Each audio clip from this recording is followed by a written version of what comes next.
Hi guys, we're going to be talking this week about priorities and rules. Now, a lot of times when we think about rules, we think about the negative connotation of those rules, and rules are all around us, good and bad.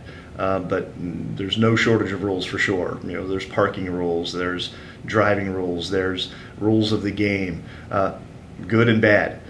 Some designed to help, some designed to keep us in line, whatever it might be. But we're not necessarily going to be talking about those kind of rules, although that discussion will factor in.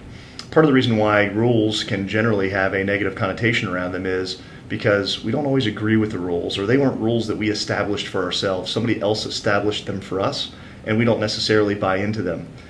The reason why we have priorities as a part of this conversation is that what makes rules work for us is when those rules are actually tied back to our priorities and they're in alignment with those priorities. And those priorities are things that generate success for us, whether that's more money or more time or whatever success looks like for you. But the discussion is going to surround rules that support our priorities. So we first have to start with what our priorities are in whatever role we're in for our organization. From a preparation standpoint, where I'd like your head to be coming into this session is think about all those non-negotiable things that you have to do in the course of a day, or rules that you've established for yourself, either documented real rules or just simply rules of life that you seem to follow.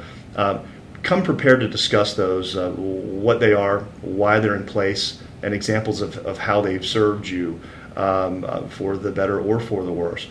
Our session topic is actually called Neuberger's Priorities and Rules, and the reason we did that was we're going to use several examples of rules that we follow as an organization and as a company.